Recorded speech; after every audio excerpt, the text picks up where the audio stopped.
మణిపూర్ మళ్ళీ తగలడిపోతోందండి.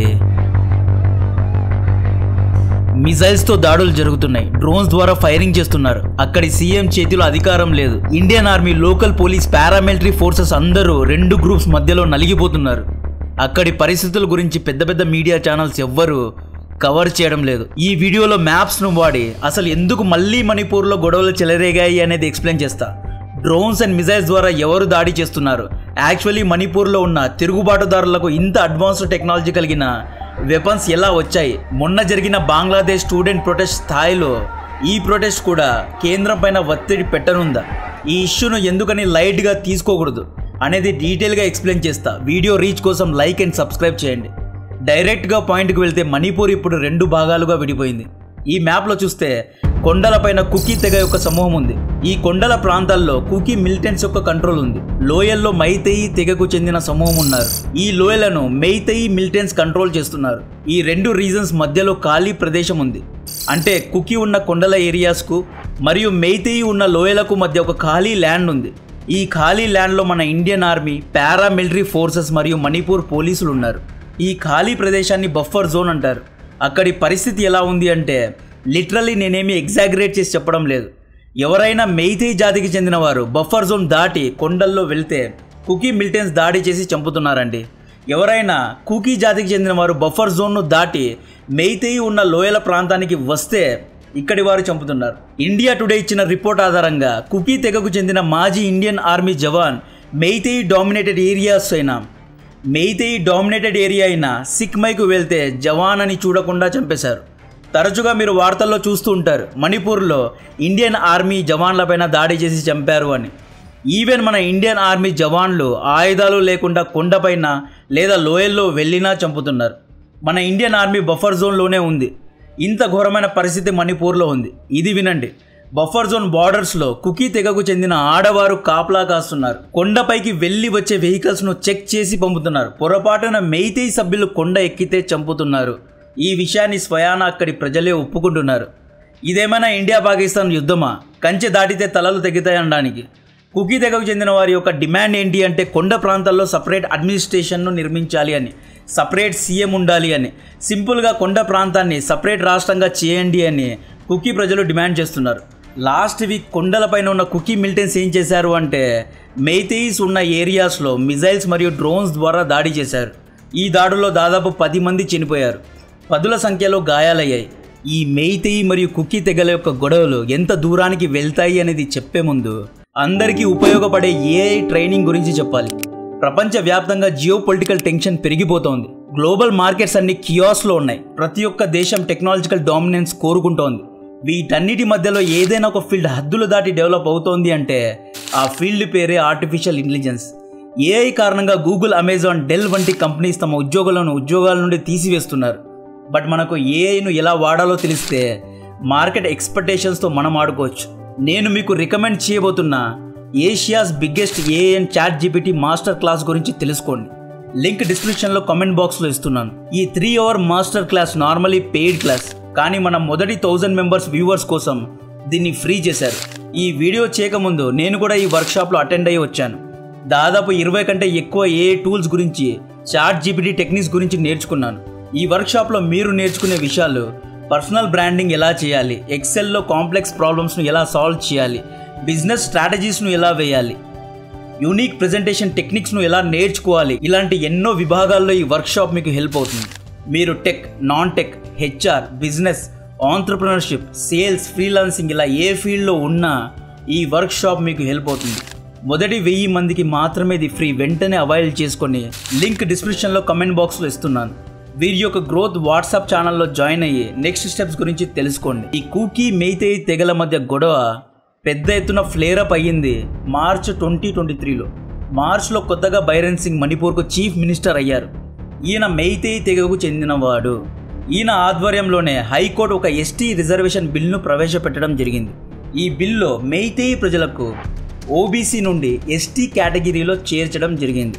యాక్చువల్లీ మణిపూర్ రాష్ట్రంలో కొండ ప్రాంతాల్లో ఉన్న కూకీ నాగా తెగకు చెందిన వారు ఎస్సీ ఎస్టీ కేటగిరీ కిందకు వస్తారు. ఇప్పుడు మెయితేయికు కూడా ఎస్టీ కేటగిరీ ఇచ్చేస్తే మెయితే ప్రజలు మా గవర్నమెంట్ జాబ్స్కు కాంపిటీషన్గా వస్తారు అని కూకీ నాగా తెగలకు చెందిన స్టూడెంట్స్ ప్రొటెస్ట్ చేశారు. కూకీ ప్రజల యొక్క వాదన ఏంటి అంటే మణిపూర్ క్యాపిటల్ సిటీ అయిన ఇంఫాల్ లోయల్లో ఉంటుంది. ఇంఫాల్లో ఎక్కువగా మెయితేయి సమూహానికి చెందిన వారే ఉంటారు. మణిపూర్లో ఇంఫాల్ బాగా డెవలప్ అయింది కాబట్టి ఇక్కడ ఉన్న అన్ని గవర్నమెంట్ అండ్ ప్రైవేట్ జాబ్స్ అన్నీ మెయితేయి ప్రజలే చేస్తున్నారు. మళ్ళీ మీరు ఎస్టీ రిజర్వేషన్ ఎందుకు ఇస్తున్నారు అని కౌంటర్ చేస్తున్నారు.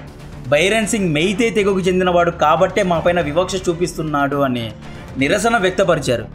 మెయితేయి ప్రజల వాదన ఏంటి అంటే మణిపూర్లో కూకీ మరియు నాగా ప్రజలకు ఎస్టీ స్టేటస్ ఉండడం వల్ల కూకీ ప్రజలు లోయల్లో కొండల్లో ఎక్కడైనా భూమిని కొనచ్చు. బట్ మెయితేయి కమ్యూనిటీకు ఓబీసీ స్టేటస్ ఉండడం వల్ల వీళ్ళు కొండ ప్రాంతాల్లో భూములను కొనడానికి లేదు అనే ఒక రూల్ ఉంది. ఇక్కడ మెయితేయి ప్రజలకు కొండ ప్రాంతాల్లో చాలా తక్కువ ఆస్తులు ఉన్నాయి. బట్ కూకీ తెగకు చెందిన వారు కొండ ప్రాంతాల్లో మరియు లోయల్లో ఎక్కడైనా ఆస్తులు కొనచ్చు, భూములు కొనచ్చు. ఇది మొదటి రీజన్. రెండో రీజన్ మణిపూర్లో దాదాపు 90% ఏరియాస్ కొండలే ఉంటాయి.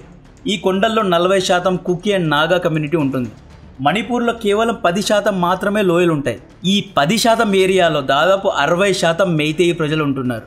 ఈ 10% భూమి మాకి సరిపోవడం లేదు, మాకు కొండ ప్రాంతాల్లో భూమిని కొనడానికి పర్మిషన్ ఇవ్వండి అని మెయితేయి ప్రజలు డిమాండ్ చేస్తున్నారు. సో మార్చ్ 2023 నుండి దాదాపు 6 నెలల వరకు మణిపూర్లో గొడవలు జరిగాయి. మెయితేయి సమూహంలో మిలిటెంట్స్ ఉన్నారు, at the same time Kuki సమూహంలో కూడా మిలిటెంట్స్ ఉన్నారు. ఎవ్వరూ తక్కువ కాదండి. ఈ ఇద్దరి దగ్గర ఆయుధాలు ఉన్నాయి. సో 2 గ్రూప్స్ కొట్టుకుంటున్నారు. ఇష్యూ పీక్స్కి వెళ్ళింది మే 2023లో. 100లో ఉన్న మెయితేయి తెగకు చెందిన కిరాతకులు 2 కూకీ తెగకు చెందిన ఆడవారిని నగ్నంగా కిలోమీటర్ల వరకు పెరేడ్ చేయించారండి. ఇంకొంతమంది ఆడవారిపైన అత్యాచారం కూడా చేశారు. ఈ వీడియోస్ అన్నీ వైరల్ అయ్యాయి. దీంతో సోషల్ మీడియా అంతా ఫ్లేరప్ అయింది. దీని తర్వాత కూకీ తెగకు చెందిన వారు మెయితేయి ఇళ్లను ధ్వంసం చేశారు, మెయితేయి రాజకీయ నాయకులపైన దాడి చేశారు. ఈ మొత్తం ఇష్యూను హ్యాండిల్ చేయడంలో బైరన్ సింగ్ విఫలమయ్యాడు. ఈ గొడవల కారణంగా లాస్ట్ ఇయర్ దాదాపు 200 మంది చనిపోయారు. ఈ రీజన్స్ అన్నీ మనకు కనిపిస్తున్నాయి. దీన్ని మనం చూస్తున్నాం, వింటున్నాం. కానీ కనబడని రీజన్ ఏంటి అంటే ఈ మ్యాప్లో చూడండి, ప్రపంచవ్యాప్తంగా ఓపియం, డ్రగ్స్, తెల్ల పౌడర్ ఇవన్నీ 2 దారుల ద్వారా సరఫరా అవుతుంది. తెల్ల పౌడర్ మత్తుమందు అంటే ఏంటో అర్థమైంది అనుకుంటున్నా. ఇది నార్మల్ మెడిసిన్స్ కావు, తెలుసు కదా. సో ఇవన్నీ 2 దారుల గుండా సరఫరా అవుతుంది. ఒక దారి ఇరాన్, ఆఫ్ఘనిస్తాన్, పాకిస్తాన్ అండ్ మన పంజాబ్ దారి. రెండో దారి ఈ మ్యాప్లో కనిపిస్తున్న మియాన్మార్, థైలాండ్, లాఓస్, వియత్నాం దారి గుండా సరఫరా అవుతుంది. సో ఇయర్ 2021 ఆగస్టు కంటే ముందు ఆఫ్ఘనిస్తాన్లో తాలిబాన్లు అమెరికన్ నాటో ఆర్మీతో యుద్ధాలు చేసేవారు. తాలిబాన్లకు యుద్ధం చేయడానికి డబ్బులు ఎక్కడి నుండి వచ్చేవి అంటే వీళ్ళు ఓపియం వ్యవసాయం చేసి 1000 కోట్లు సంపాదించి ఆ డబ్బులను యుద్ధాల్లో ఇన్వెస్ట్ చేసేవారు. ఆగస్ట్ 2021 తర్వాత అమెరికా ఆఫ్ఘనిస్తాన్ వదిలి వెళ్ళిపోయింది. తాలిబాన్ ఆఫ్ఘనిస్తాన్ను పాలించసాగారు. తాలిబాన్ గవర్నమెంట్ షరియా లాను పాటిస్తుంది కాబట్టి షరియా చట్టంలో ఓపియం వ్యవసాయం అనేది బ్యాన్ కాబట్టి వీళ్ళు ఈ ఉత్పత్తిని బ్యాన్ చేశారు. దీంతో డిమాండ్ పెరిగింది, సప్లై తగ్గిపోయింది. సో ఈ మాఫియా ఏం చేసింది, తమ యొక్క వ్యాపారాన్ని, తమ యొక్క ప్రొడక్షన్ మొత్తాన్ని నార్త్ ఈస్ట్లో షిఫ్ట్ చేసింది. సో ఈ నార్త్ ఈస్ట్ దారి గుండా ప్రపంచానికి మత్తు మందులు అనేవి సప్లై అయ్యాయి. సో మణిపూర్ యొక్క కొండ ప్రాంతాల్లో పాపీ ఫార్మింగ్ జరుగుతుంది, ఓపియం వ్యవసాయం పెద్ద ఎత్తున జరుగుతుంది కాబట్టే ఈ ఏరియా చాలా ఇంపార్టెంట్. ఈ రూట్ మామూలు రూట్ కాదండి, బిలియన్స్ ఆఫ్ డాలర్స్ వ్యాపారం జరిగే రూట్ ఇది.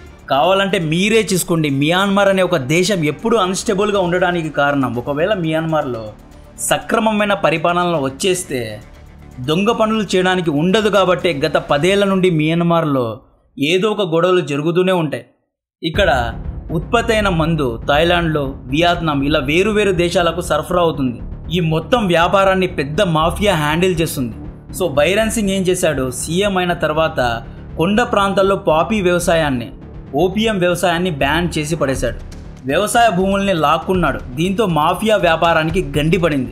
సో ఈ తెల్ల పౌడర్ ఉత్పత్తి చేసే మాఫియా ఎలాగైనా మణిపూర్ను అన్స్టేబుల్ చేయాలి అని కూకీ మిలిటెంట్స్కు ఫండింగ్ చేశారు. మణిపూర్లో గొడవలు రేపించారు. ఇది ఒక రకంగా చెప్పాలి అంటే బిజినెస్ ఇష్యూ కూడా. సో ఇప్పుడేమైంది, కూకీ ఉన్న కొండ ప్రాంతాల్లో ఎవరూ వెళ్ళడానికి లేదు. సో ఇప్పుడు హ్యాపీగా అక్కడ బిజినెస్ జరుగుతోంది. ఇక వీరి దగ్గర మిజైల్స్, డ్రోన్స్ ఇలా అడ్వాన్స్డ్ వెపన్స్ ఎలా వచ్చాయి అంటే అమెజాన్, ఫ్లిప్కార్ట్లో మనం వస్తువులను షాపింగ్ చేసినట్లు వీళ్ళు డార్క్ వెబ్లో ఆయుధాలను షాపింగ్ చేస్తారు. డబ్బుంటే ఏవైనా వస్తాయి. మాఫియా దగ్గర పెద్ద మొత్తంలో డబ్బు ఉంది కాబట్టి కొంత డబ్బును వీళ్ళు మిలిటెంట్స్కి ఇస్తారు. సో మియాన్మార్ బార్డర్ ద్వారా లేదా చైనా ద్వారా వీరికి అన్ని రకాల ఆయుధాలు వస్తాయి. ఈ గోల్డెన్ క్రిసెంట్ రూట్ యొక్క ఇంట్రెస్ట్ కోసం ఏమైనా చేయడానికి మాఫియా రెడీగా ఉంది. అందుకే చెప్పా మణిపూర్ అనేది చాలా కాంప్లికేటెడ్ ఇష్యూ అని. సో గత వారం రోజుల నుండి అక్కడ గొడవలు మళ్ళీ మొదలయ్యాయి. ప్రస్తుతం అక్కడ సిచ్యువేషన్ ఏంటి అంటే, కూకీ మిలిటెంట్స్ డ్రోన్ అటాక్స్ చేసిన తర్వాత ప్రభుత్వం సెప్టెంబర్ 15 వరకు ఇంటర్నెట్ను బ్లాక్ చేసింది.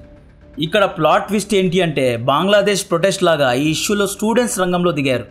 మణిపూర్ స్టూడెంట్స్ ప్రభుత్వానికి వ్యతిరేకంగా ప్రొటెస్ట్ చేస్తున్నారు. కుకీ తెగకు సపరేట్ అడ్మినిస్ట్రేషన్ కావాలి అని డిమాండ్ చేస్తున్నారు. అక్కడ భారత జెండాను కిందకు దించి 7 సిస్టర్ జెండాను ఎగరవేశారు. ఈ 7 సిస్టర్ ఫ్లాగ్కు అర్థం ఏంటి అంటే, 7 అంటే 7 రాష్ట్రాలు: అరుణాచల్ ప్రదేశ్, అస్సాం, మేఘాలయ, మణిపూర్, మిజోరం, నాగాలాండ్ అండ్ త్రిపుర. ఈ 7 రాష్ట్రాల సమూహాన్నే 7 సిస్టర్ ఫ్లాగ్ అంటారు. ఇక్కడ క్లియర్గా నార్త్ ఈస్ట్ దేశాలను భారత్ నుండి విడదీసే కుట్ర జరుగుతోంది. ఎప్పటి నుండో చైనా అరుణాచల్ ప్రదేశ్ను క్లెయిమ్ చేస్తోంది. అండ్ అమెరికా మొన్న బంగ్లాదేశ్లోని సెయింట్ మార్టిన్ దీవిలో నావల్ బేస్ కట్టడానికి షేక్ హసీనా పర్మిషన్ ఇవ్వలేదు అని చెప్పి ఈమెనే పీకి పడేశారు. ఇక్కడ north east and bay of Bengal areas పైన చైనా అమెరికా కన్నుపడింది. ఎందుకంటే ఈ బే ఆఫ్ బెంగాల్ దగ్గరే మలక్కాఫ్ స్ట్రైట్ ఉంటుంది. ఈ మలక్కాఫ్ స్ట్రైట్లో దాదాపు 80% చైనా వ్యాపారం జరుగుతుంది. ఇక్కడ ప్రెజెన్స్ ఉంటే అమెరికా చైనాకు కౌంటర్ చేయగలదు అని అమెరికా ఇక్కడ ఇంట్రెస్ట్ చూపిస్తోంది. అట్ ద సేమ్ టైం ఈ ఏరియాస్లో చైనా యొక్క తొత్తులుంటే చైనా వ్యాపారం ఎటువంటి ఆటంకం లేకుండా సాగుతుంది. కాబట్టి చైనా ఇక్కడ ఇంట్రెస్ట్ చూపిస్తోంది. రేపొద్దున అమెరికా చైనాకు యుద్ధం వస్తే ఈ ఏరియా అనేది కీ రోల్ ప్లే చేస్తుంది. కాబట్టి ఎలాగైనా నార్త్ ఈస్ట్ దేశాల్లో బే ఆఫ్ బెంగాల్లో ఇండియా మరియు అమెరికా యొక్క ప్రెజెన్స్ ఉండకూడదు అని కావాలనే చైనా ఈ ఏరియాస్లో తమ యొక్క పట్టును పెంచుతోంది. ఈవెన్ అమెరికా కూడా నార్త్ ఈస్ట్ పైన కన్నేసింది. అమెరికా బంగ్లాదేశ్, మణిపూర్ మరియు మియాన్మర్లోని కొంత ఏరియాస్ను కలిపి ఒక సపరేట్ దేశంలా చేయాలి అని కోరుకుంటోంది. రానున్న రోజుల్లో బే ఆఫ్ బెంగాల్ అనేది యుద్ధ భూమిలా మారబోతోంది. మణిపూర్ గురించిన national, political, religious and geopolitical links గురించి ఎక్స్ప్లెయిన్ చేశాను అనుకుంటున్నాను. వీడియో నచ్చితే లైక్ అండ్ సబ్స్క్రైబ్ చేయండి. జై హింద్.